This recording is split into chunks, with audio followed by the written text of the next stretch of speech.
wabarakatuh. Alhamdulillahirabbil alamin. Alhamdulillahilladzi hadana li hadza wa ma kunna linahtadiya lawla an hadana Allah. Wa asyhadu an la ilaha illallah wahdahu la syarika lah. Wa asyhadu anna Muhammadan abduhu wa rasuluh. Salawatu Rabbi wa salamu alaihi wa ala alihi wa ashabihi ajma'in. Allahumma inna nas'aluka ilman nafi'an wa rizqan thayyiban wa 'amalan mutaqabbalan. Ya muqallibal qulub, tsabbit qulubana 'ala dinik. Ya musarrifal qulub, sarrif qulubana 'ala ta'atik. Allahumma inna nas'aluka al-huda wat-tuqa wal-'afafa wal-ghina. Rabbana la tuzigh qulubana ba'da idh hadaytana wa hab lana min ladunka rahmah innaka antal wahhab. Rabbana atina fid dunya hasanah wa fil akhirati hasanah wa qina adzaban nar. Wa sallallahu wa sallim wa barik ala nabiyyina Muhammadin wa ala alihi wa ashabihi ajma'in. Walhamdulillahi rabbil alamin. Alhamdulillah, segala puji syukur kita panjatkan kepada Allah Jalla fil Ula, Rabbul Alamin, yang masih memberikan kepada kita dan kesempatan pagi hari ini nikmat sehat, nikmat iman, nikmat Islam, nikmat bisa duduk di salah satu taman-taman surga, nikmat bisa berkumpul dengan orang-orang yang baik, orang-orang yang mencintai Allah dan mencintai Rasulullah SAW. Sebuah nikmat yang agung yang wajib untuk terus kita syukuri. Kita mohon, kita meminta kepada Allah SWT, semoga nikmat-nikmat ini terus Allah Subhanahu wa Ta'ala bisa pertahankan, bisa Allah langgengkan di dalam kehidupan kita. Semoga Allah Subhanahu wa Ta'ala menjadikan kita sebagai seorang hamba yang bisa terus bersyukur atas nikmat dan karunia yang Allah SWT berikan kepada diri kita. Dan sebagaimana kita sudah dibutuhkan oleh Allah SWT di tempat yang mulia ini, semoga suatu hari kelak kita akan bisa dikumpulkan kembali oleh Allah SWT di dalam surga Firdaus yang tertinggi di sisi Allah Subhanahu wa Ta'ala. Amin ya rabbal alamin. Kemudian salawat beriring salam kita haturkan, kita sampaikan kepada uswatul hasanah kita Nabi Muhammad sallallahu alaihi wasallam, sebagaimana semoga salawat beriring salam senantiasa terlimpahkan, senantiasa tercurahkan kepada para sahabat Nabi yang mulia, kepada para keluarga Nabi yang terjaga, dan kepada orang-orang yang mengikuti petunjuk Nabi hingga akhir masa. Saudaraku sekalian yang dimuliakan oleh Allah Subhanahu wa Ta'ala, Alhamdulillah rabbil alamin, dalam kesempatan hari ini kita dimudahkan oleh Allah SWT untuk kembali bertolak ilmu, menuntut ilmu. Dan sebelumnya kami ucapkan jazakumullahu khairan kepada segenap para panitia yang sudah mengorbankan segalanya, mengorbankan waktu mereka, mengorbankan tenaga mereka, mengorbankan segala daya dan upaya yang mereka miliki sehingga kajian dalam kesempatan pagi hari ini bisa terlaksana dengan lancar. Semoga Allah SWT memberikan kepada segenap para panitia usia yang panjang dan barokah, keberkahan pada anak dan keturunan, dan semoga Allah Subhanahu wa Ta'ala memasukkan kita semua ke dalam surga Firdaus yang tertinggi. Amin ya rabbal alamin.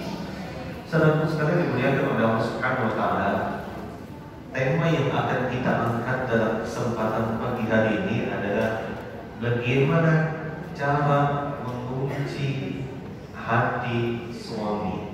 Bagaimana cara menaklukkan hati suami? Bagaimana agar suami itu makin sayang sama istri? Kira-kira ibu ingin nggak dari hari ke hari makin disayang sama suami? Pasti ingin. Kira-kira ibu ingin nggak dari hari ke hari suami makin setia sama ibu? Pasti ingin. Kira-kira ibu ingin nggak dari hari ke hari suami makin perhatian sama ibu? Ingin. Nah, semua dari kita pasti ingin. Bagi ibu-ibu itu adalah salah satu tujuan yang diprioritaskan dalam kehidupan. Bagaimana cara merawat hidup rumah tangga, bagaimana cara menjaga keutuhan rumah tangga, bagaimana agar cinta dan rasa yang ada dalam kehidupan rumah tangga itu terus terjaga hingga akhir masa. Hingga akhir masa di mana Allah Subhanahu wa Ta'ala memberikan jatah kehidupan di dalam kehidupan kita. Maka dari itu, saudaraku dimuliakan oleh Allah Subhanahu wa Ta'ala, saya yakin setiap dari kita punya masalah. Ada di antara kita yang masalahnya ada pada masalah ekonomi, finansial. Ada di antara kita yang masalahnya ada pada pasangannya, suaminya, suaminya gak pulang-pulang, 2 kali lebaran gak pernah kelihatan, karena suaminya bang proyek misalnya, atau suaminya kemudian mulai kehilangan rasa kasih sayang kepada istrinya. Itu bagian dari ujian. Ada di antara kita yang diuji dengan anak kita, suaminya baik-baik saja, ekonomi finansial juga baik-baik saja, cuma anaknya bermasalah. Ada di antara kita yang diuji dengan tetangganya. Jadi intinya setiap dari kita hidup di dunia itu pasti punya masalah. Setiap dari kita ada ujiannya tersendiri. Karena kita hidup di dunia tidak akan pernah baik-baik saja. Semua dari kita punya masalah. Yang punya duit banyak diuji ternyata suaminya bermasalah. Yang punya duit banyak diuji ternyata anaknya bermasalah. Yang punya duit banyak diuji dengan perempuannya, dengan menantunya dan sebagainya. Maka dari itu, di antara masalah yang banyak terjadi di tengah kita adalah saat seorang istri mendapatkan suaminya dirasa tidak mencintai dirinya lagi. Seorang istri mendapatkan suaminya tidak lagi punya atensi kayak dulu lagi. Seorang istri mendapatkan suaminya tidak seromantis sebagaimana dulu ketika masih pengantin baru. Jadi kita harus berupaya untuk mencari solusi atas masalah ini. Bagaimana solusinya? Insya Allah solusinya, sebagian dari solusi itu akan kita bahas dalam kesempatan hari ini. Bagaimana agar seorang istri bisa menaklukkan hati suaminya? Bagaimana agar seorang istri bisa memuji hati suaminya? Amalan-amalan apa yang harus dilakukan oleh seorang istri agar suaminya itu makin sayang, makin cinta? Tapi tentunya amalan-amalan yang diperintahkan oleh Rasulullah SAW, yang dianjurkan di dalam agama kita, bukan sebagaimana yang terjadi di luar sana. Cinta ditolak, cinta sudah mulai memudah, sihir tertindak, main sihir, main pelet dan sebagainya. Maka hal itu tidak akan pernah menyelesaikan masalah. Tidak akan pernah menjadikan masalah kita diberikan jalan keluar oleh Allah Subhanahu wa Ta'ala. Kenapa sebabnya? Karena kita mencari solusi yang bukan merupakan solusi yang benar, bukan solusi terbaik, bukan menjadi solusi, justru menjadi sebuah polusi. Ya, polusi. Tidak tahu kalau polusi, kita kan biasanya merasakan sesak nafas, semak, rasanya tidak enak dan sebagainya. Itu polusi. Tapi beda dengan solusi. Semua dari kita akan merasa lega satu sama lain, merasa plong satu sama lain, merasa baik-baik saja satu sama lain.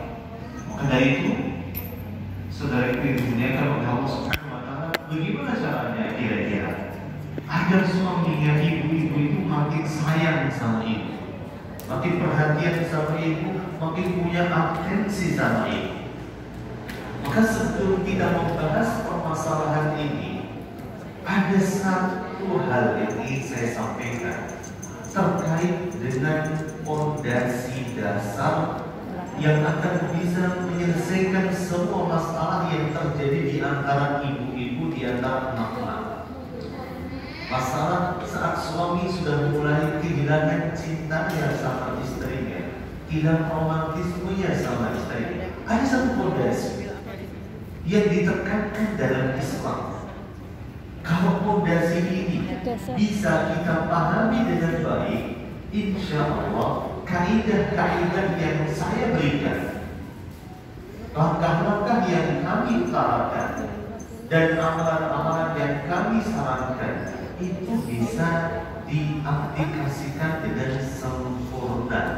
Tapi syaratnya satu, kaidah ini betul-betul bisa kita pegang. Kaidah yang harus kita pegang adalah bahwa di dalam Islam seorang suami itu punya kedudukan yang begitu mulia di hadapan istrinya. Kedudukan yang begitu agung yang sudah Allah Azza wa Jalla tetapkan bagi seorang suami atas istri. Jika seorang istri tidak memahami kaidah ini, bisa dipastikan lama-kelamaan suami merasa bosan, suami merasa tidak cinta lagi, tidak romantis lagi, tidak selembut dulu lagi, tidak sebaik dulu lagi atensinya. Sebagaimana Allah Subhanahu wa Ta'ala menyebutkan dalam surat An-Nisa ayat ke-34, ketika Allah Ta'ala menyebutkan ar-rijalu qawwamuna 'ala nisa, para pria itu, para laki-laki itu adalah qawwam, pemimpin bagi kaum wanita.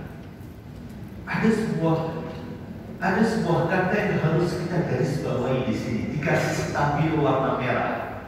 Qawwamuna 'ala nisa. Suami ibu-ibu adalah qawwam, pemimpin. Jadi kaidahnya adalah seorang istri harus memahami bahwa suaminya itu adalah pemimpin. Kalau pemimpin berarti harus diapain dulu?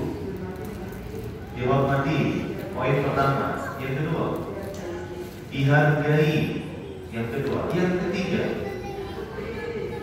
diikuti. Yang keempat,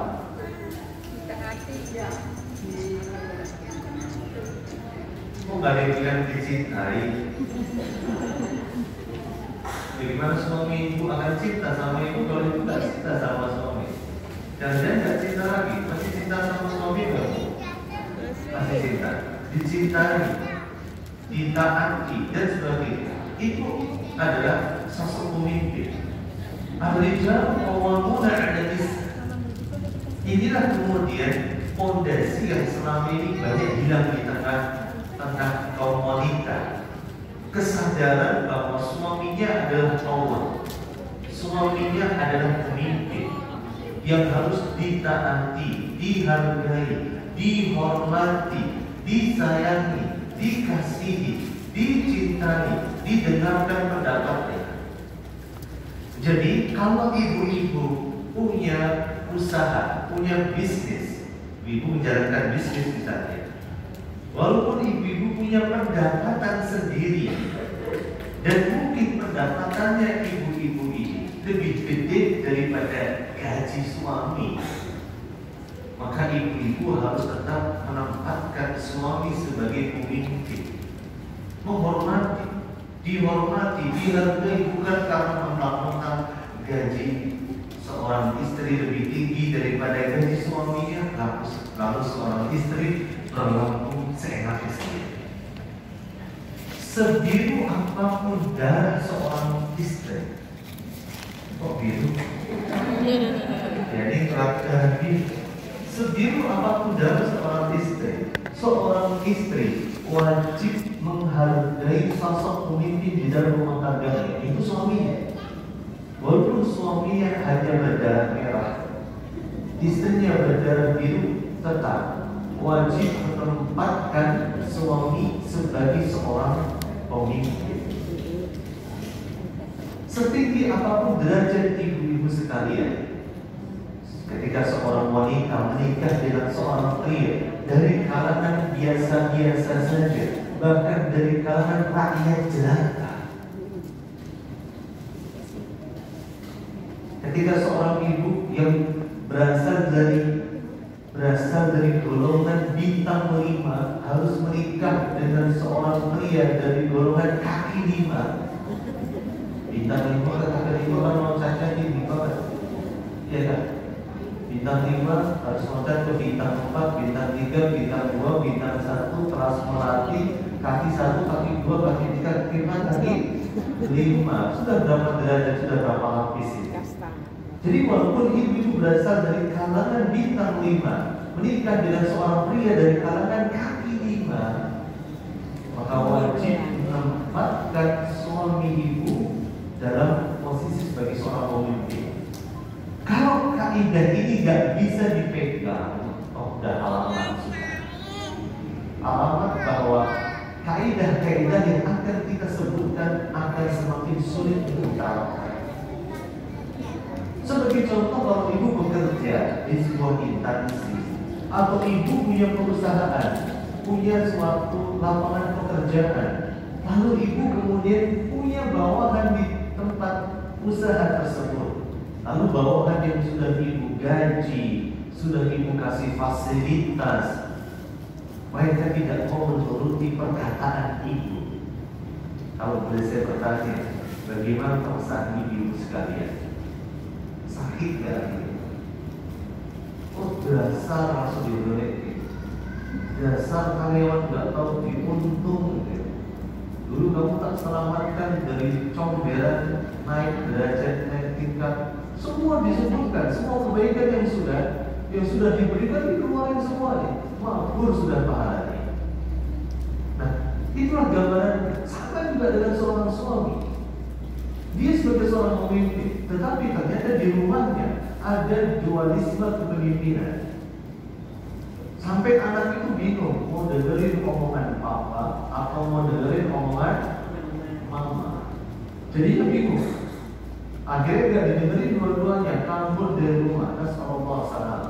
Nah, ini kaidah dasar yang harus kita pahami supaya kita bisa memasuki dalam cara-cara, kiat-kiat dan amalan-amalan yang bisa kita lakukan agar ibu-ibu semakin disayang, semakin dicinta oleh suami, agar ibu-ibu bisa menaklukkan hati suami.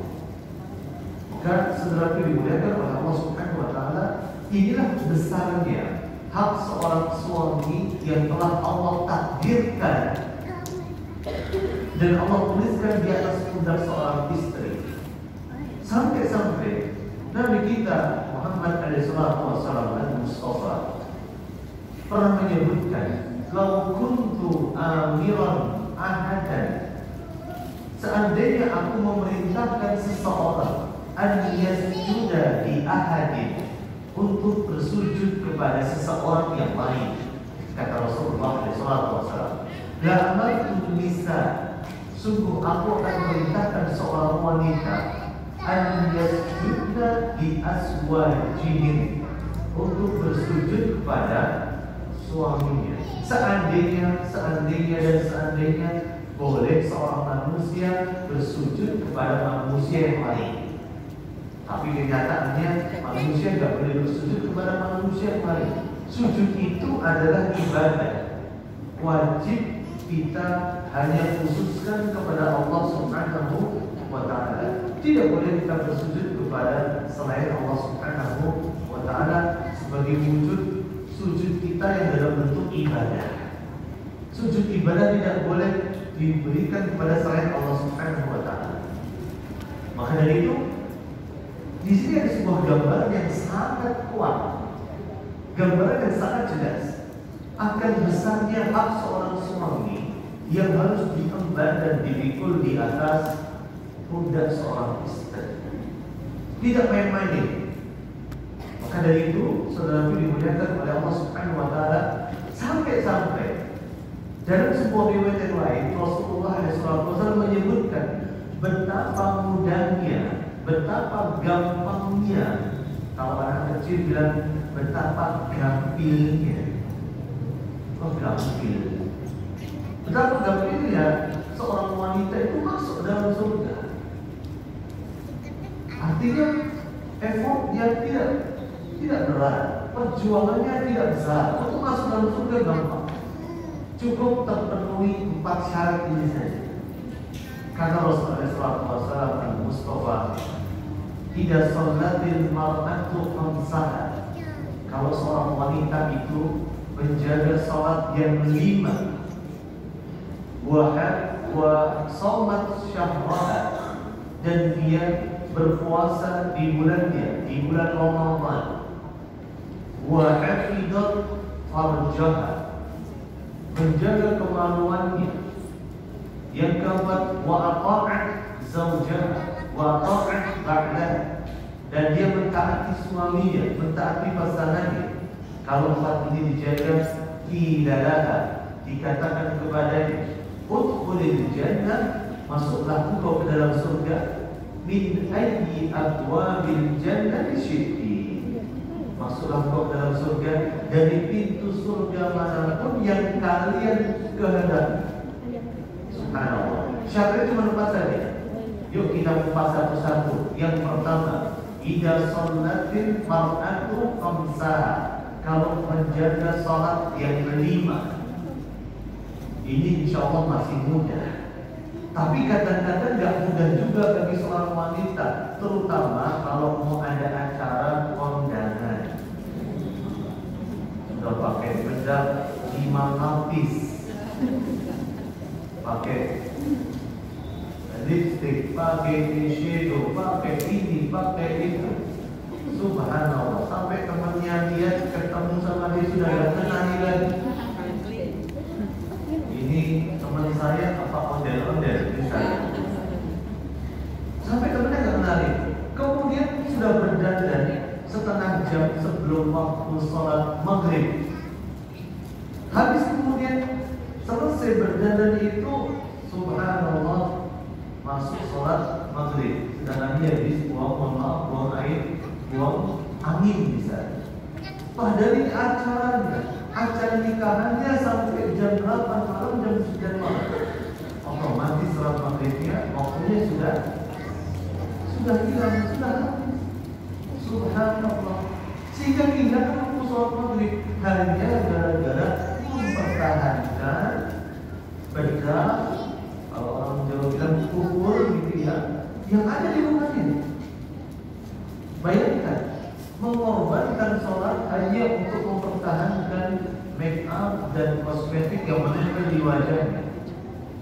Eman-eman kalau mau wudu, tadi bayar untuk make up itu mahal. Akhirnya sholat maghribnya ditinggali.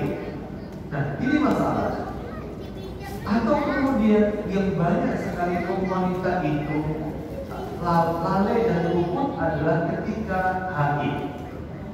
Banyak di antara kaum wanita yang bermudah-mudahan sudah masuk waktu sholat zuhur, sudah mendapatkan dirinya bersih, tetapi ditunda-tunda untuk mandi besar, sehingga meninggalkan sholat zuhur, meninggalkan sholat asar karena baru bisa mandi wajib ketika di waktu sholat maghrib.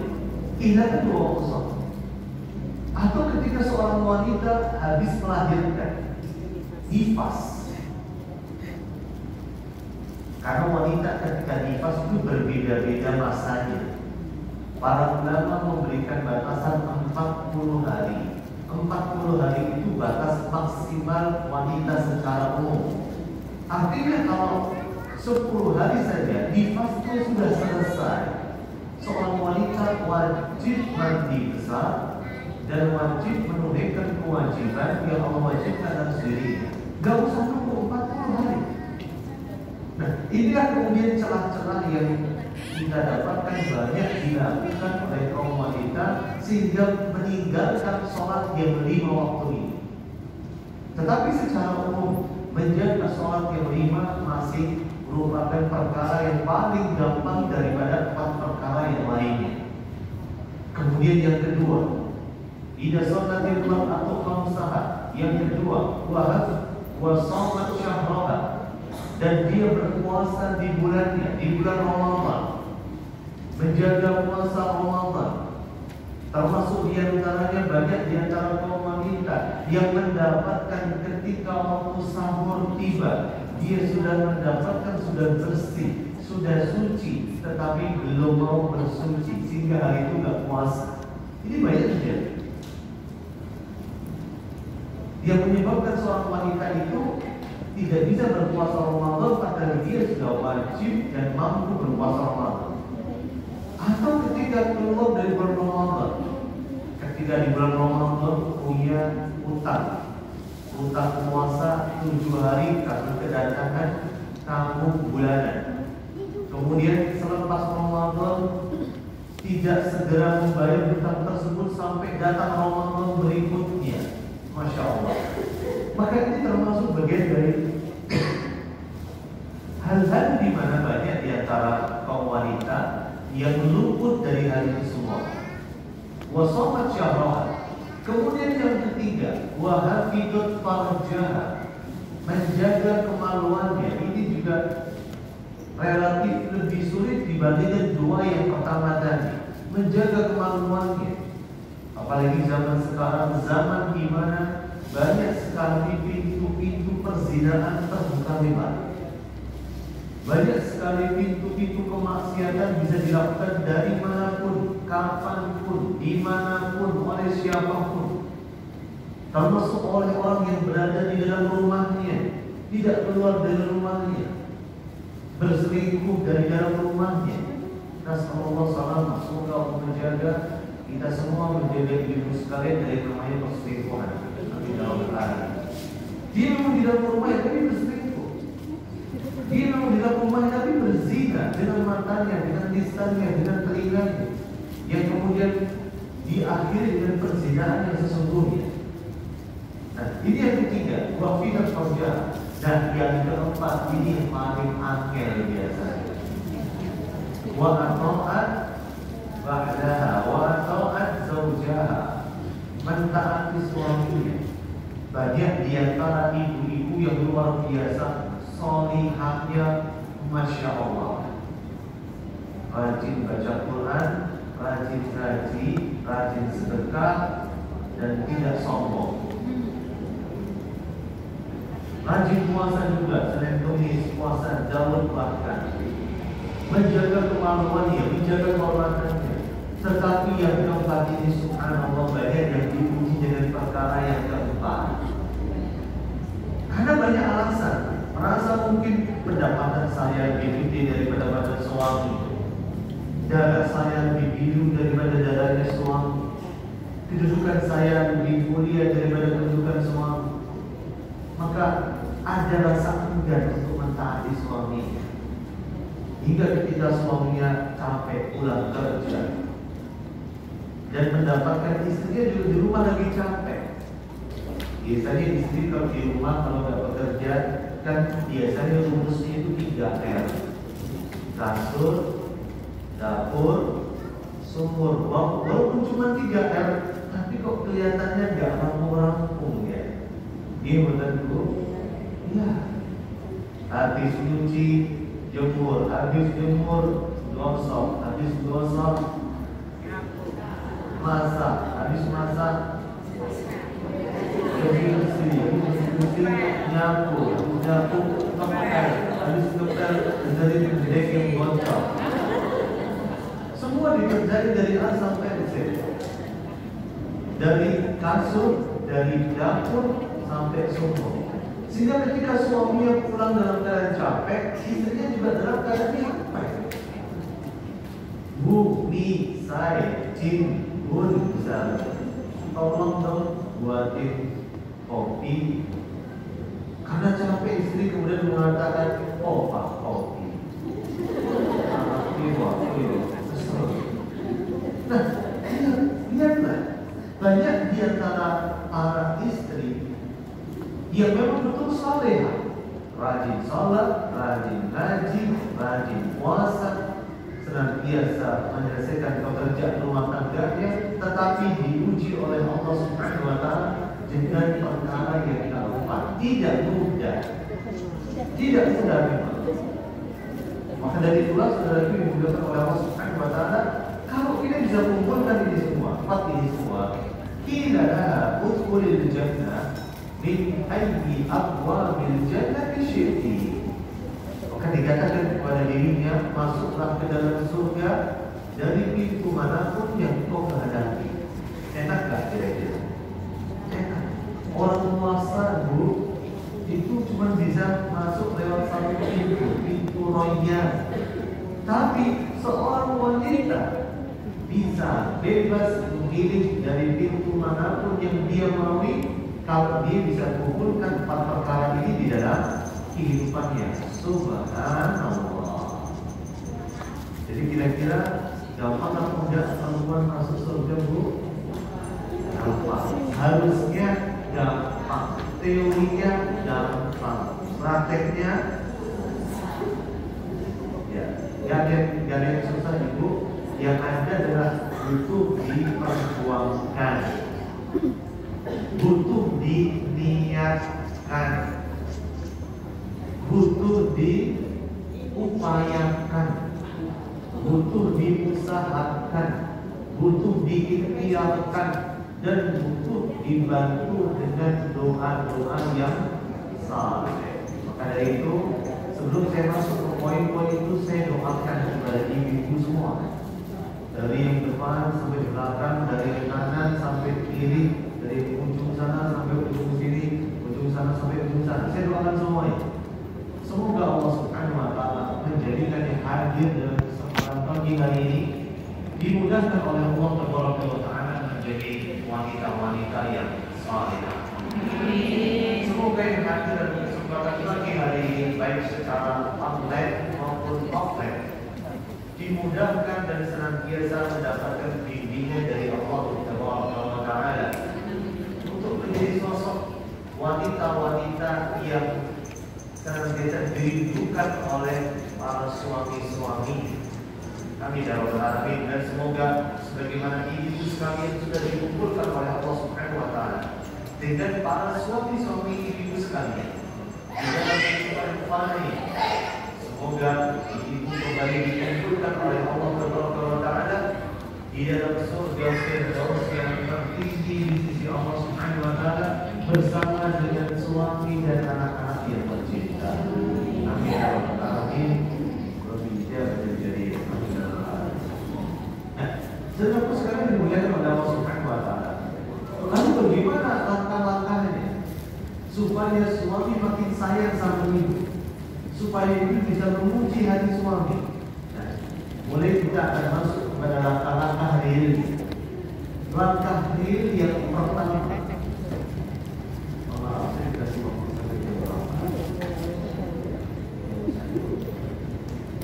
Langkah yang pertama adalah seorang wanita, seorang istri dan ibu sekalian harus terus berjuang untuk berbenah diri menjadi sosok wanita-wanita yang terbaik di mata suami. Harus berjuang. Jadikan diri ibu itu sosok wanita yang terbaik di mata suami ibu, gak ada yang lain. Jangan sampai ada pepatah yang memasuki rumah tangga ibu dan menghiasi diri suami. Itu pepatah rumput tetangga lebih hijau daripada rumput sendiri. Jangan sampai suami itu melihat bahwa istri tetangga lebih cantik daripada istri sendiri. Istri tetangga lebih menarik daripada istri sendiri. Istri tetangga lebih menawan daripada istri sendiri. Jangan sampai itu terjadi. Caranya bagaimana? Jadikan diri ibu sekalian sebagai sebaik-baik wanita. Bagaimana kaidahnya menjadi sebaik-baik wanita? Rasulullah SAW ditanya, "Qila di Rasulullah SAW." Rasulullah ditanya oleh para sahabatnya, "Ayyun nisa'i khairun?" Nisa atau wanita yang bagaimana sih ya Rasul? Yang paling baik. Wanita yang bagaimana sih? Yang paling menarik. Maka Rasulullah SAW menjawabnya dengan 3 poin. Inilah 3 poin yang harus ada pada diri ibu kalau ibu-ibu ingin menjadi sebaik-baik wanita di hadapan suami. Poin yang pertama adalah kata Rasulullah SAW, allati tasurruhu idza nadhara.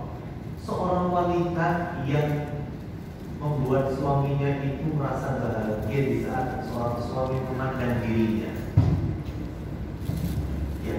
Jadi saat suami Anda merasa bahagia memandang diri Anda, maka percayalah dan semoga Allah Subhanahu wa Ta'ala sudah menjadikan ibu-ibu sekalian sebagai sosok wanita-wanita yang terbaik di mata suami.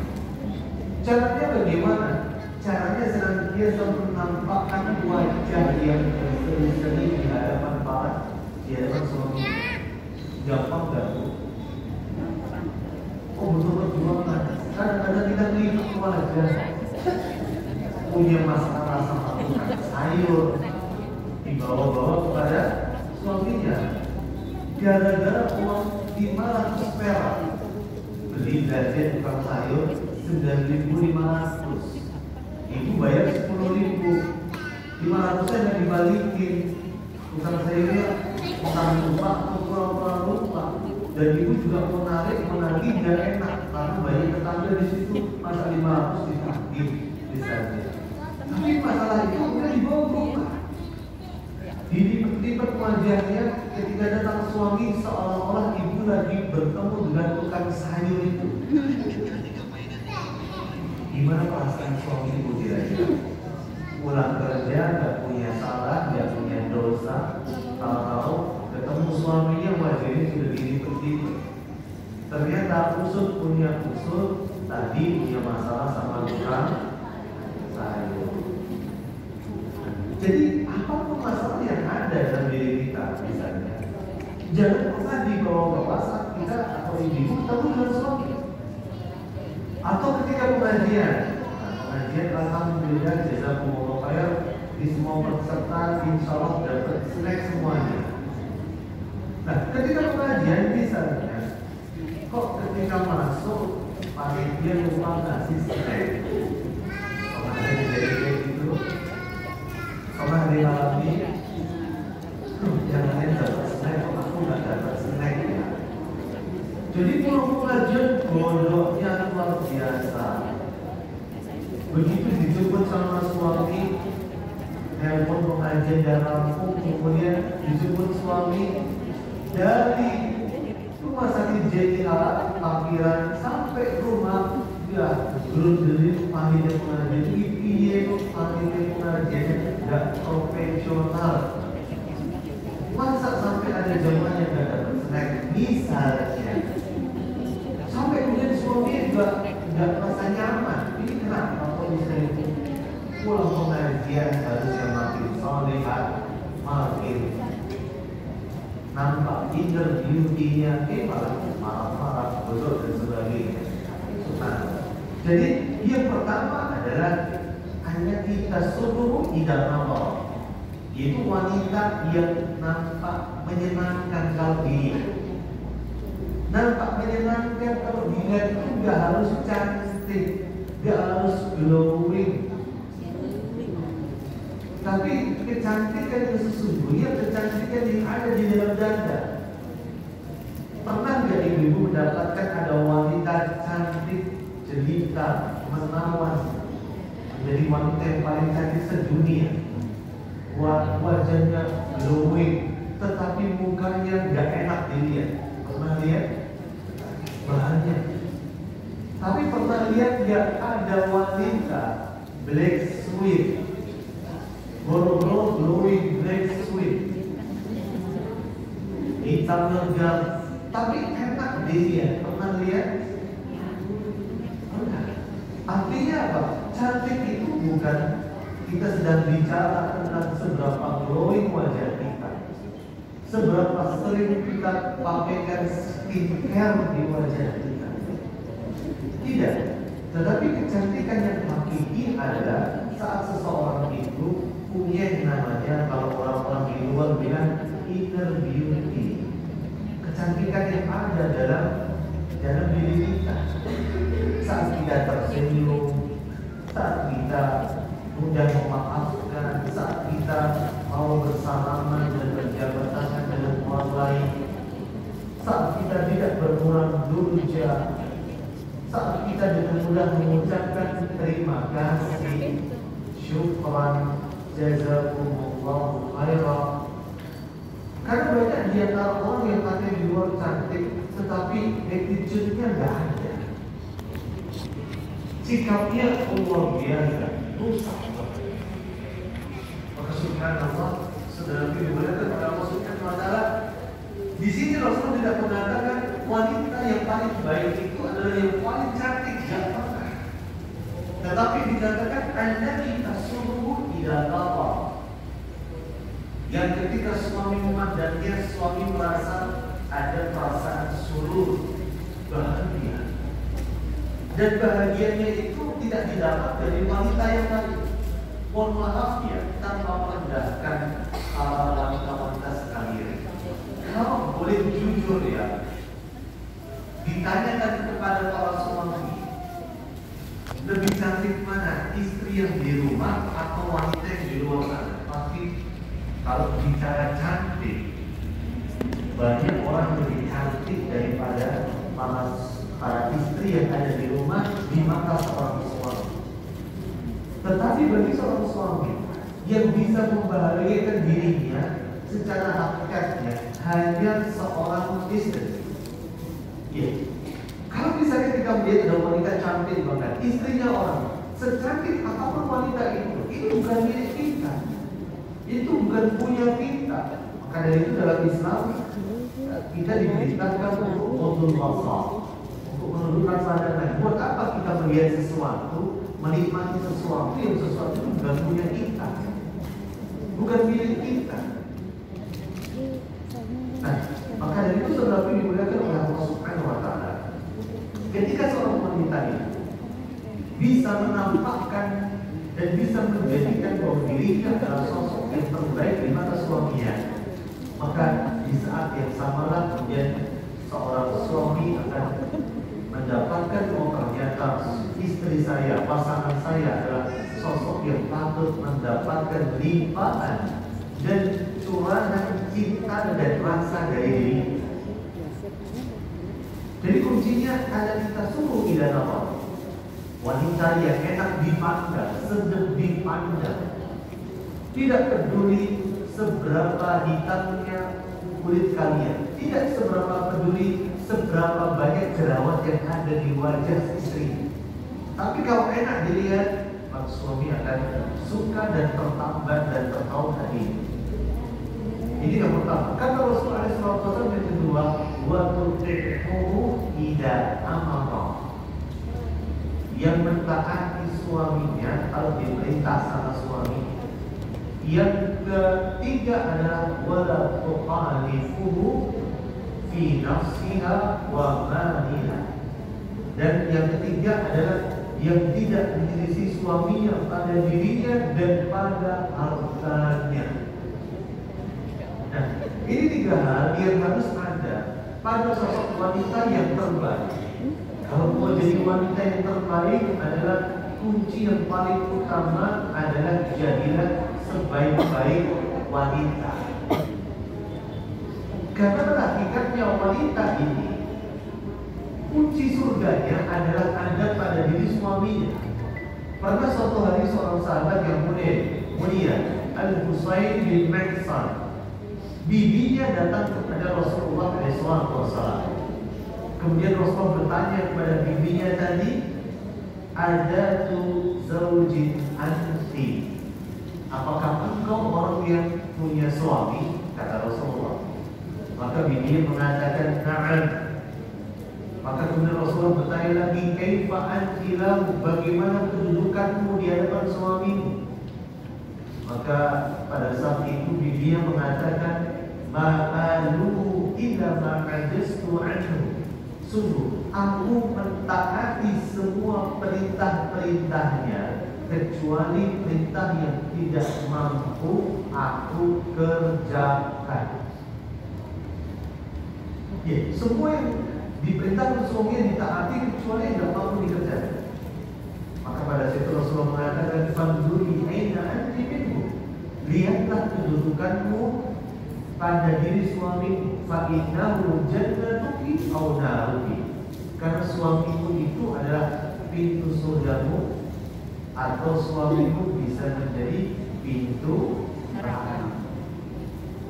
Jadi hati-hati ibu sekalian yang dimuliakan oleh Allah Subhanahu wa taala. Kunci yang pertama agar suami makin sayang sama ibu adalah tadi menjadi sebaik-baik wanita. Dengan cara apa? Enak dilihat dan ditaati semua perintah-perintahnya. Ya Ustaz, apakah semua perintah yang wajib ditaati? Oh tentu, perintah yang wajib ditaati adalah perintah yang selama perintah itu berjalan di atas koridor yang dibenarkan oleh syariat kita. Selama suami kita tidak memerintahkan kita untuk bermaksiat kepada Allah Subhanahu wa taala. Kalau suami ibu memerintahkan ibu bermaksiat kepada Allah Subhanahu wa taala, perintah itu tidak wajib untuk ditaati. Contohnya apa ibu kira-kira? Perintah suami yang memerintahkan ibu, yang perintah itu tidak wajib ditaati. Contohnya apa kira-kira? Apa kira-kira? Melepas hijab. Melepas hijab, betul. Bu, kita kan mau kondangan di hotel bintang 5, yang datang itu kalangan selebritis dan high class. Masa ibu pakai hijab sih kayak orang kampung misalnya? Dicopot dong hijabnya biar papa ini bangga sama ibu bahwa ibu itu papa punya pasangan yang cantik cerita kayak selebriti. Maka pada saat yang sama perintah ini tidak boleh ditaati. Atau kalau melepas hijab itu terlalu ekstrim ya. Atau kemudian pemerintah akan menggunakan pakaian yang tidak syar'i. Karena mau kondangan lagi, kemudian suruh pakai pakaian yang tidak syar'i. Pakai hijab sih, atasnya pakai hijab, tapi bawahnya pakai pakaian yang ketat. Terus saya kalau orang suruh bilang koyok lemper. Karena dalam Islam kita diperintahkan untuk menutup aurat, bukan membungkus aurat. Sehingga nampaklah apa yang nampak, makin menonjol apa yang sudah menonjol. Bahkan pakai pakaian yang sampai maaf kulitnya itu kelihatan. Pakai pakaian yang kemudian di sini kelihatan warna kulitnya, warnanya kuning, coklat, kemudian hitam manis atau putih dan sebagainya. Bisa dilihat, bisa dinikmati oleh orang lain. Maka perintah ini tidak boleh ditaati oleh ibu sekalian. Atau kemudian sang suami memerintahkan ibu misalnya untuk masak. Tolong bu masakin sayur lodeh karena mau ada tamu datang. Tapi bahannya nggak ada pak. Maka suami mengatakan sudah sana pergi ke pasar, tapi aku nggak bisa nyetir mobil pak. Ya sudah sana pesan Gojek, pergi ke pasar pakai ojek online misalnya. Suami memerintahkan seorang wanita untuk berdua-duaan dengan abang ojek itu misalnya. Dan ini sebuah kemaksiatan kepada Allah Subhanahu wa Ta'ala.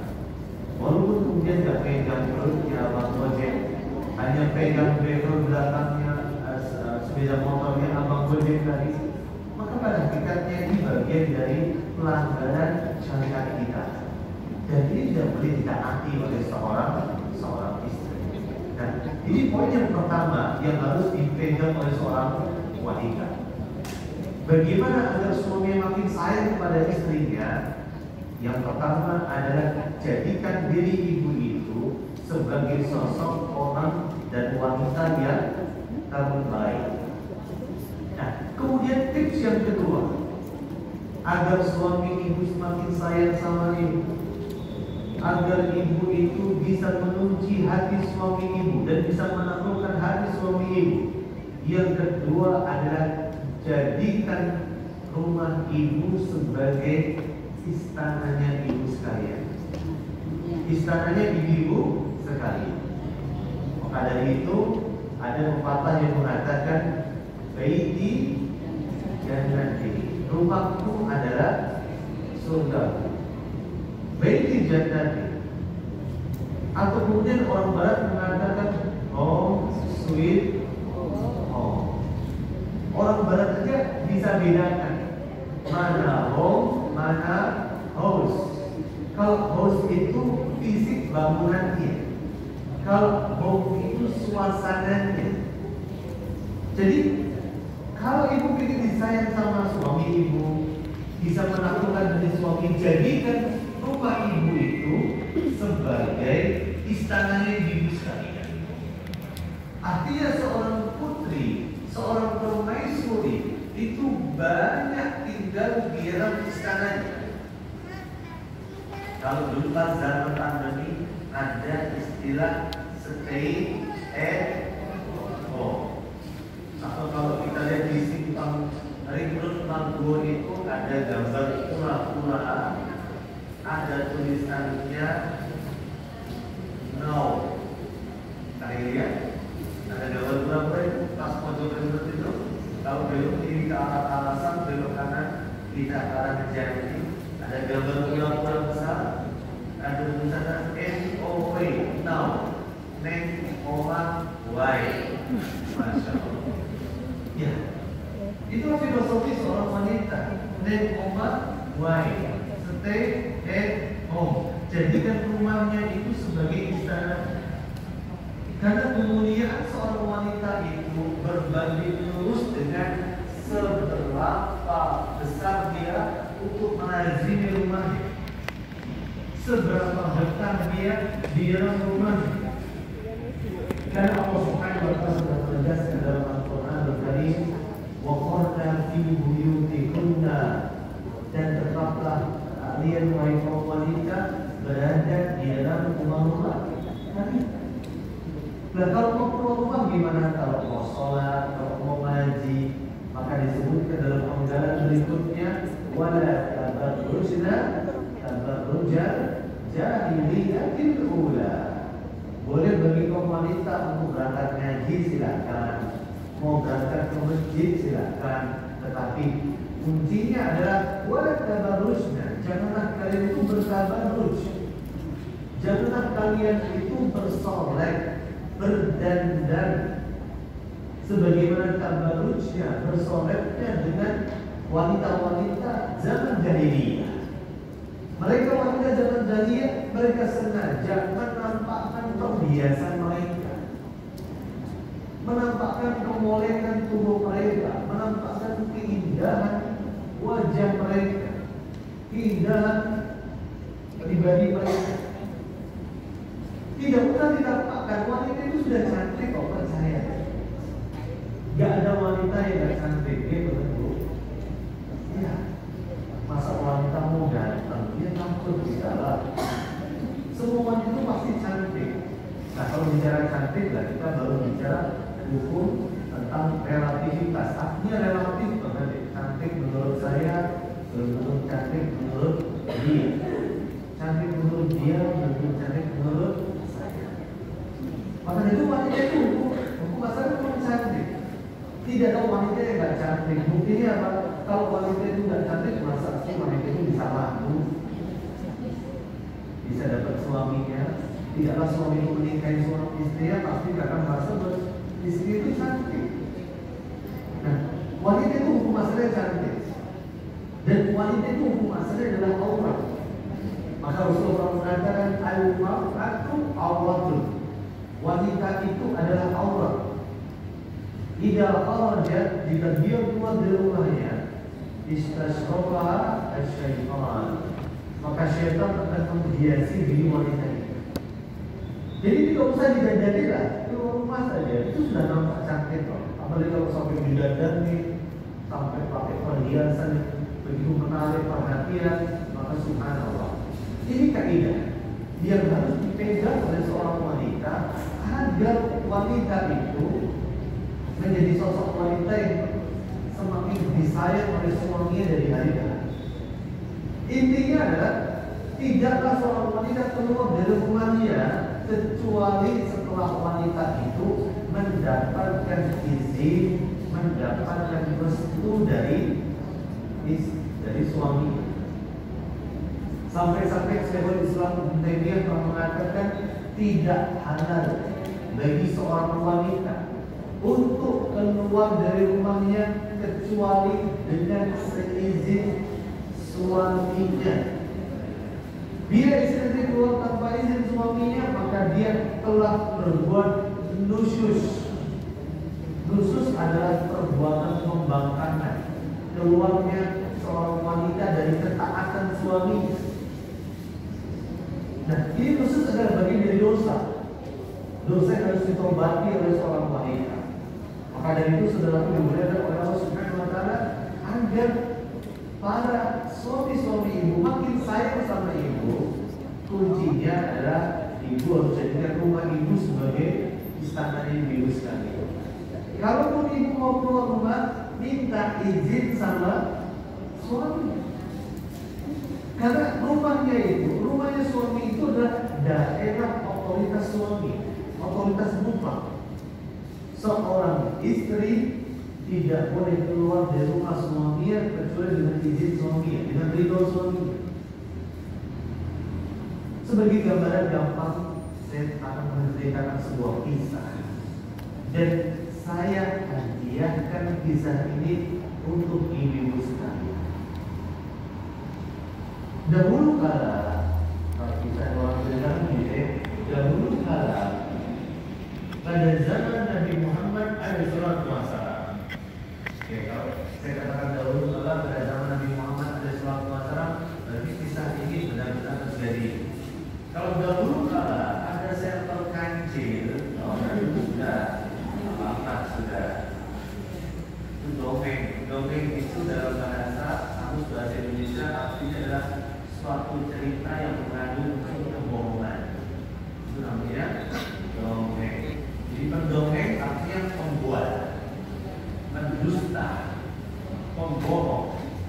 Yang benar adalah bukan pendongeng tapi pengkisah. Nah, dahulu kala 14 abad yang lalu pada zaman Nabi Muhammad SAW, hiduplah seorang wanita bersama dengan suaminya. Suaminya pada saat itu akan bepergian jauh dan berpesan kepada istrinya, janganlah engkau keluar dari rumah ini sampai aku datang dan kembali ke rumah ini. Nah, ketika suaminya pergi, datanglah seorang utusan yang datang dari rumah orang tuanya, mengabarkan bahwa tok. Assalamualaikum, ibunda sakit keras, mohon segera pulang menjenguk ibunda. Maka istri tadi mengatakan, demi Allah, suamiku lagi keluar rumah dan memberikan pesan untuk tidak keluar dari rumahku sampai dia datang. Maka kembali lagi dan sampaikan bahwa aku belum bisa kembali. Akhirnya utusan itu kembali dan bertemu dengan ibunya. Untuk yang kedua kali datanglah utusannya, tok. Assalamualaikum warahmatullahi wabarakatuh. mengabarkan bahwa ibunda sedang koma. Mohon untuk menjenguk ibunda. Maka sang istri mengatakan dengan perkataan yang serupa, dan kembalilah utusan itu untuk yang kedua kali dengan tangan hamba. Kemudian datanglah utusan itu untuk yang ketiga kalinya. Assalamualaikum. Mohon izin mengabarkan ibunda sudah kembali ke pangkuan Allah Subhanahu wa Ta'ala. Mohon untuk pulang ke rumah, memberikan penghormatan yang terakhir. Mohon maaf, sampaikan kepada keluarga tercinta saya di rumah bahwa saya belum bisa keluar dari rumah karena suami saya berpesan dengan pesan ini dan pesan ini. Dan kemudian berita itu sampai dan tersiar ke telinga Rasulullah SAW. Dan mendengar itu Rasulullah SAW mengatakan, sungguh beruntung wanita tadi yang punya anak yang salehah, yang bisa menjadi anak yang begitu salehah, yang mentaati suaminya. Semoga Allah Subhanahu wa Ta'ala melaknati ibu yang meninggal dunia tadi. Subhanallah. Jadi ada sebuah pelajaran penting yang bisa kita ambil sini. Kalau ibu mau keluar rumah, kunci yang pertama adalah minta izin sama suami. Kalau kemudian sampai, dan semoga ini tidak terjadi pada diri ibu sekalian, ibu minta izin dan diizinin, tapi ibu maksa untuk keluar. Pak, izin ya. Ini kan hari apa? Hari Kamis. Hari biasa ada jadwal kajian di pihak. Izin ya, mau berangkat pengajian, mau menuntut ilmu, mau lapor ilmu, fardhu ala kulli muslim ya Pak. Menuntut ilmu itu wajib bagi orang muslim sampai dalil gitu. Sampai dalil sampai jadi kayak standar. Tapi suami nggak mengizinkan. Bahwa kamu di rumah saja, di rumah aja. Toh kajiannya di live streaming secara online. Kan kamu juga banyak kerjaan. Toh anak kamu yang lagi kecil lagi sakit juga ada di rumah saja. Ya pokoknya mau berangkat cuma 1 jam aja, dari jam 9 sampai jam 10 nggak apa-apa. Tapi mereka berangkat. Kira-kira bermaksud nggak wanita ini kira-kira? Bermaksiat kepada Allah Subhanahu wa Ta'ala, bermaksiat kepada suami. Kalau sampai terjadi apa-apa di jalan, misalnya mobilnya tabrakan, mobilnya guling, dia meninggal dunia, kira-kira 10 kaki atau 10 kaki? 10 kaki. Walaupun statusnya dia mau berangkat pengajian, tapi berangkatnya dia dalam keadaan bermaksiat kepada Allah Subhanahu wa Ta'ala. Nasallallahu ta'ala. Maka itu ini karena dimuliakan oleh Allah Subhanahu wa Ta'ala. Ini poin yang kedua. Maaf, ini waktu jam 10.05. Lanjut dari mana? Lanjut baik, karena ada 9 poin yang mau saya sampaikan. Ini baru sampai poin yang kedua nih. Karena sesampainya aja ya. Nanti yang nggak nyampe ya dilanjut lagi kapan-kapan lah ya. Ini poin yang kedua. Jadi tidaklah keluar dari rumahnya kecuali kemudian minta izin sama suami. Kenapa suami? Karena rumah itu adalah daerah otoritas seorang suami. Tidak boleh seorang istri keluar dari area itu tanpa izin dari suami. Sama juga ibu-ibu punya perusahaan, punya kantor. Ada aturan nih. Masuk jam sekian, keluar jam sekian. Kalau mau keluar, ada keperluan, harus minta izin.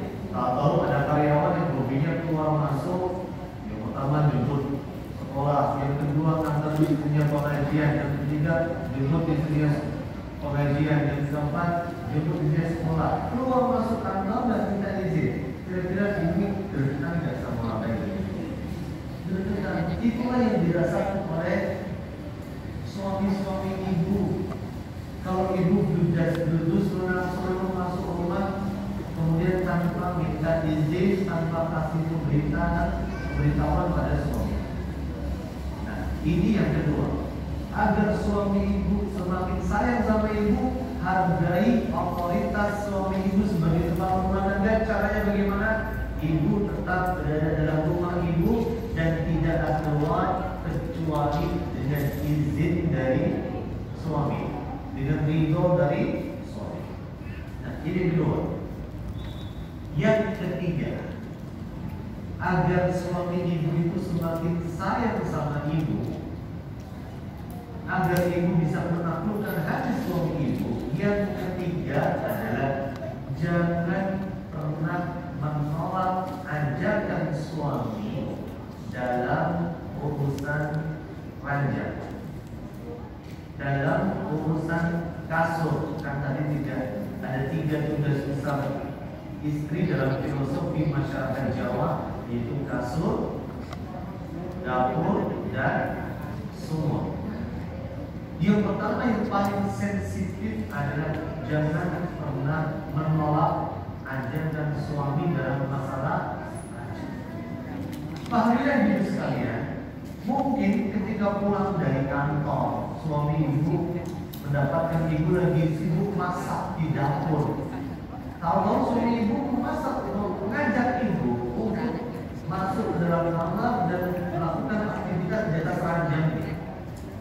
Maka di saat yang sama, walaupun masakan itu belum rampung, wajib bagi ibu untuk memenuhi panggilan itu.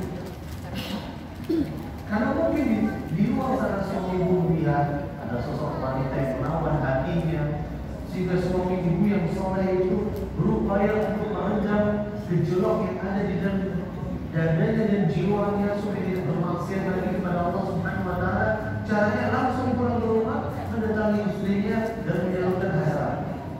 Subhanallah, hikmah yang sangat indah dalam Islam. Diperintahkan seorang istri untuk memenuhi kebutuhan suaminya dimanapun, walaupun ada di atas kompor sekalipun juga. Karena ada hikmah yang luar biasa. Di atas kompor mungkin kan panas, walaupun api sedang di atas belanga, maka wajib selama ini katakan ya, selama tidak ada udzur. Selama ibu tidak ada udzur, oh berarti hari itu udzurnya. Oh bukan, hari itu bukan udzur. Ketika seorang wanita sedang hamil, seorang wanita tetap bisa melayani suaminya pada daerah-daerah, pada posisi-posisi dan keadaan yang dibolehkan dalam Islam. Sedang dalam keadaan haid,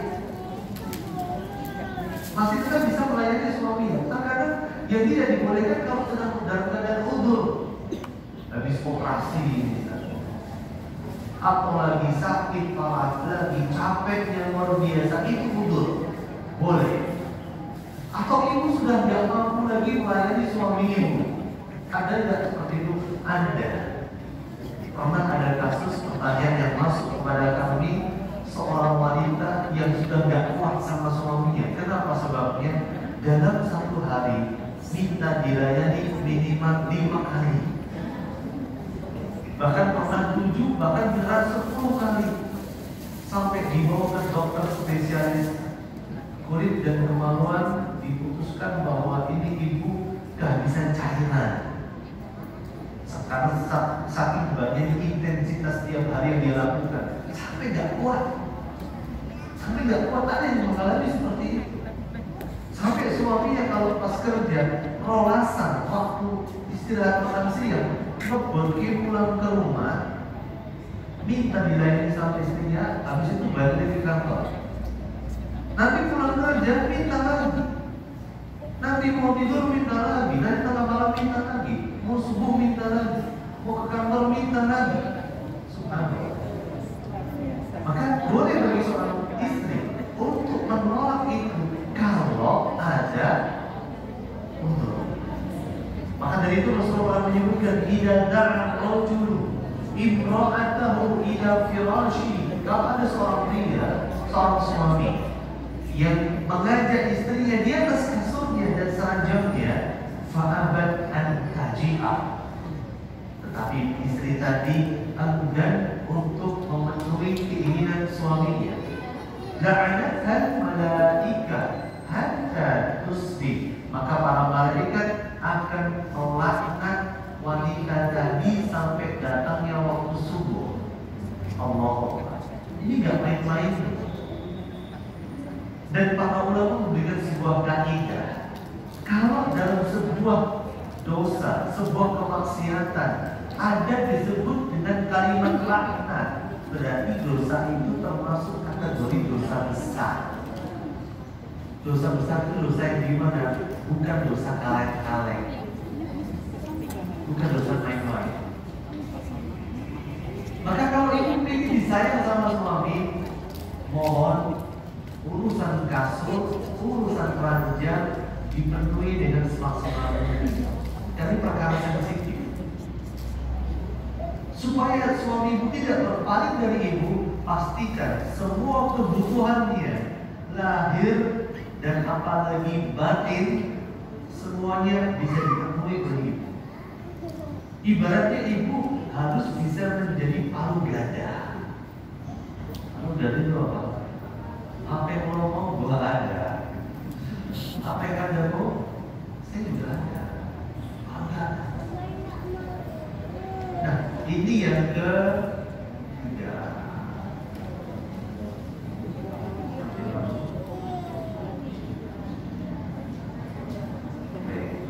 Jadi kita hatikan di 3 hari ini ya.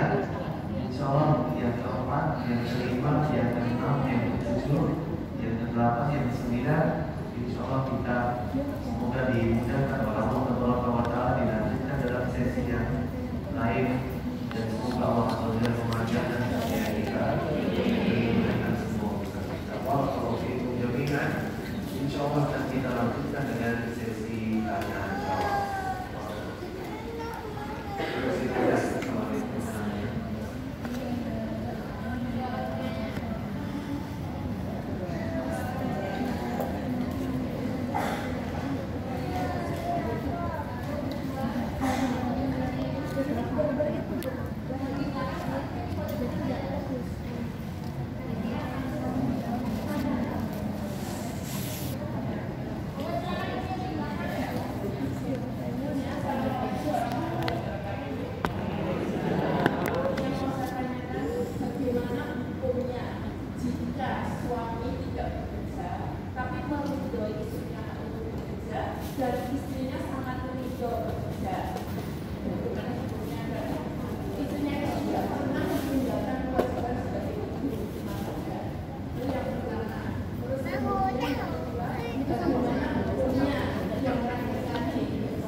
Bagaimana jika suami tidak bekerja, tapi justru istri yang bekerja, dan istri juga ridho dengan pekerjaannya, sebagaimana suami juga ridho istri berangkat bekerja? Maka pertanyaan dari yang pertama ini ada beberapa jawaban yang ingin saya berikan. Poin pertama, bahwa wajib bagi seorang suami untuk punya pendapatan, yang dengan pendapatan itu menafkahi istrinya dan anak-anaknya. Jadi suami itu nggak wajib kerja, suami wajib punya pendapatan. Sepakat ya? Ya. Banyak orang yang nggak kerja tapi dia punya pendapatan, sudah pasif income. Dia bobok saja, rekeningnya sudah penuh sendiri. Dia punya usaha, dia menjadi seorang investor, dia menjadi seorang kreator dan sebagainya. Jadi orang melihat dia nggak kerja, dia nggak punya tuyul, dia nggak punya lebih kepet dan sebagainya. Jadi suami itu nggak wajib bekerja, tapi suami wajib punya pendapatan. Kalau suami itu nggak bekerja dan punya pendapatan, ya alhamdulillah, berarti masuk kategori yang ini. Dan pendapatan itu wajib digunakan menafkahi anak dan istri. Kalau kemudian suami itu kemudian tidak punya pekerjaan dan tidak punya pendapatan, maka suami itu berdosa.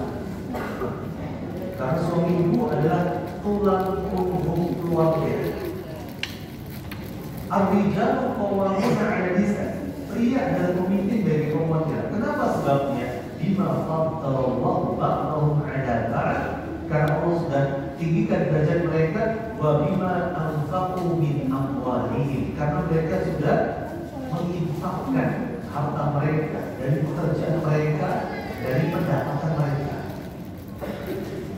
Suami adalah tulang punggung, ibu adalah tulang rusuk. Tulang rusuk itu dilindungi, jangan dibolak, jangan dibalik. Zaman ini zaman wali zaman. Zaman ini banyak kasus suami itu nggak bekerja, sibuk ngurusi manuk, ada, ya, sibuk ngurusi iwak misalnya, apapun diurusi, sibuk ngurusi PT misalnya, nggak punya pendapatan, nggak punya kerja. Yang kecil siapa? Istri yang bangun pulang. Apa hukumnya? Nggak boleh.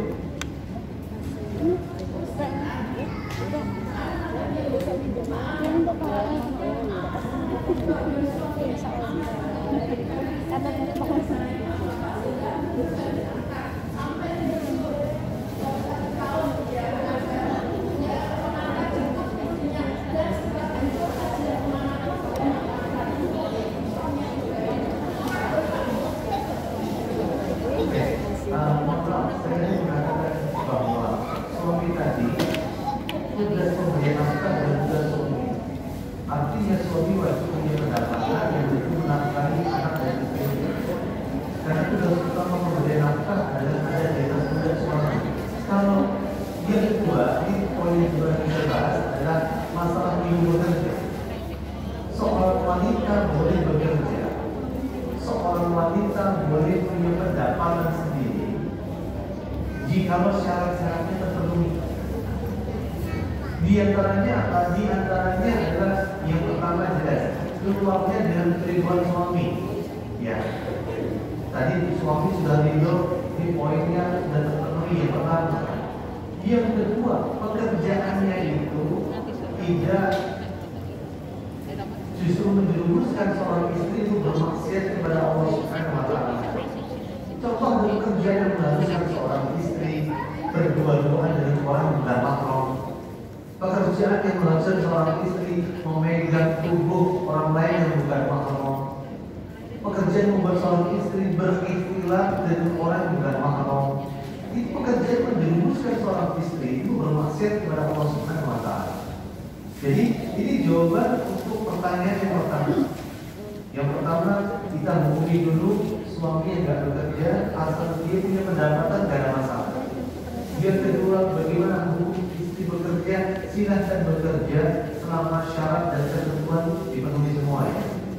Nah, ini pertanyaan pertama. Pertanyaan yang kedua adalah tentang hukum muslim.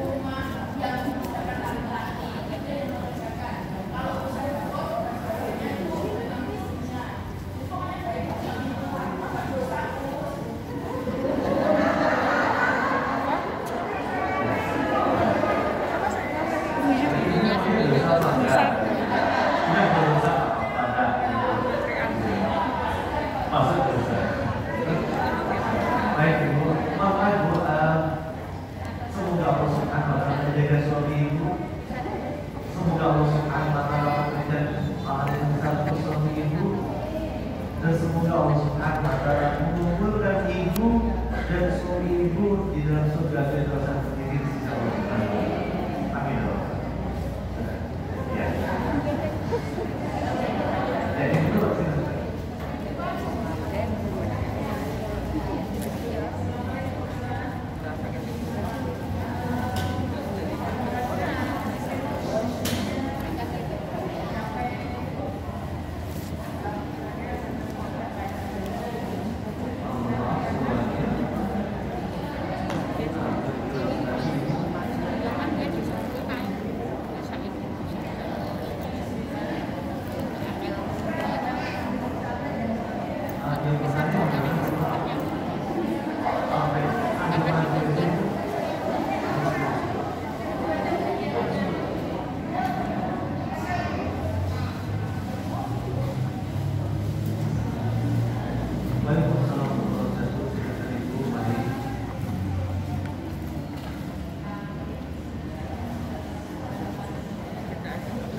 baik, tidak mampu lagi melayani suami karena faktor usia.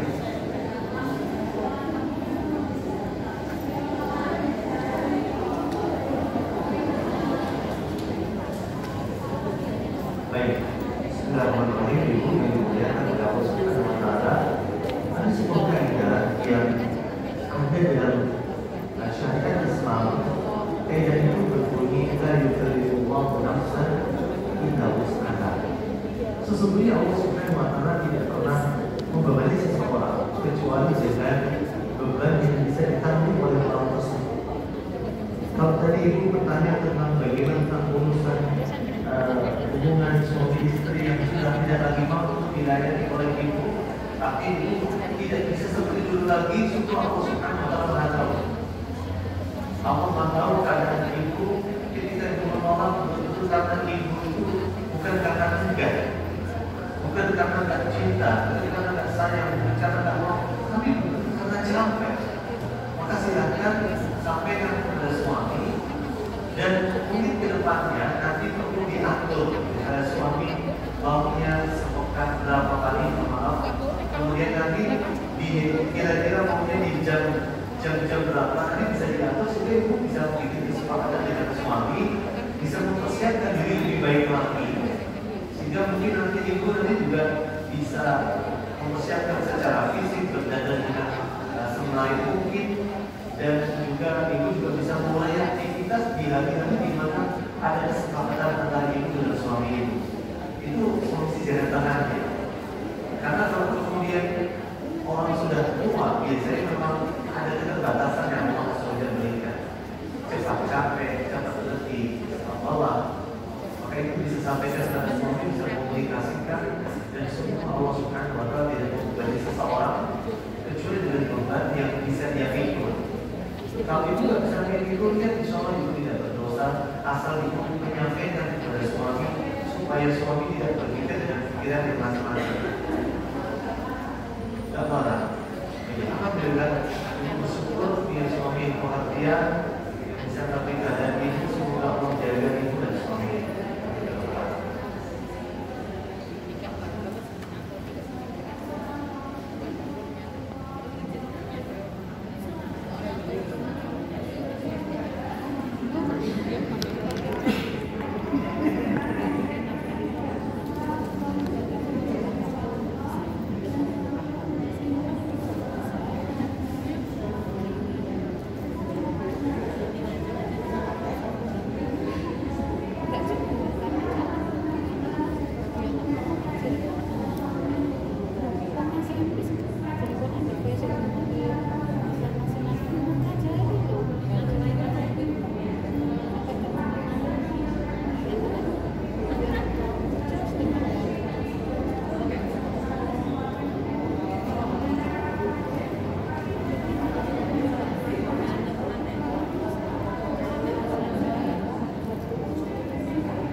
Ketika seorang wanita yang memberikan nasihat kepada suaminya, maka pastikan bahwa seorang istri tersebut memberikan nasihat dengan cara yang terbaik. Karena seorang istri pasti memahami betul bagaimana karakter suami dan cara-cara apa yang harus dilakukan untuk menurunkan hati suami. Masa sih dalam satu atap dengan suami, makan satu piring bersama suami, tidur satu ranjang bersama suami, kita tidak kenal karakter suami kita. Maka kalau memang ibu mendapatkan suami ibu tipe orang yang memang harus dilebutin, maka gunakan cara-cara yang betul. Kalau ibu lihat bahwa terkadang suami itu dikasih shock terapi, maka ibu bisa pakai itu asalkan tadi dulu dia 15.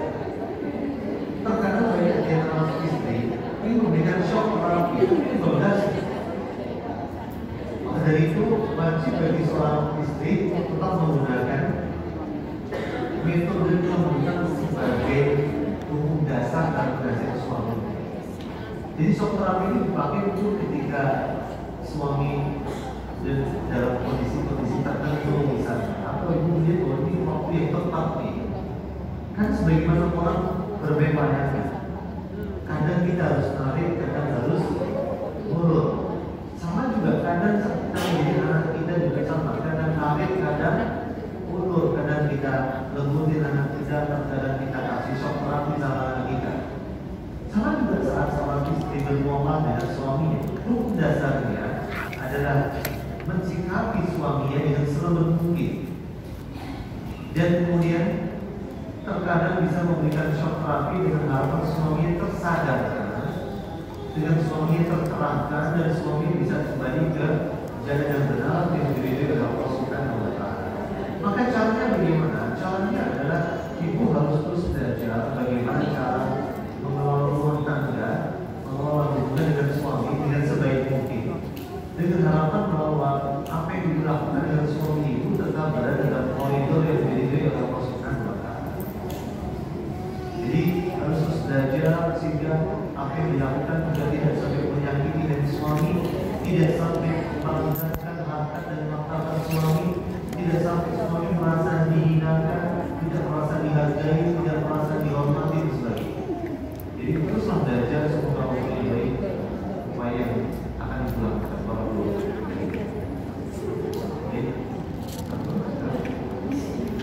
Baik, karena sudah waktu sudah selesai dan hari itu sudah selesai, kita sama-sama meminta kepada Allah Subhanahu wa Ta'ala, Rabbana zalamna anfusana wa in lam taghfir lana wa tarhamna lanakunanna minal khasirin. Allahumma ighfir lana dhunubana wa kaffir 'anna sayyi'atina wa tawaffana ma'al abrar. Allahumma ighfir lil muslimin wal muslimat wal mu'minina wal mu'minat al-ahya'i minhum wal amwat. اللهم اغفر لنا ذنوبنا وكفر عنا سيئاتنا وتوفنا مع الأبرار. ربنا هب لنا من أزواجنا وذرياتنا قرة أعين واجعلنا للمتقين إماما. يا مقلب القلوب ثبت قلوبنا على دينك. يا مصرف القلوب صرف قلوبنا على طاعتك. ربنا لا تزغ قلوبنا بعد إذ هديتنا وهب لنا من لدنك رحمة إنك أنت الوهاب. اللهم أعنا على ذكرك وشكرك وحسن عبادتك. ربنا آتنا في الدنيا حسنة وفي الآخرة حسنة وقنا عذاب النار. صلى الله وسلم وبارك على نبينا محمد وعلى آله وأصحابه أجمعين والحمد لله رب العالمين. سبحانك اللهم وبحمدك أشهد أن لا إله إلا أنت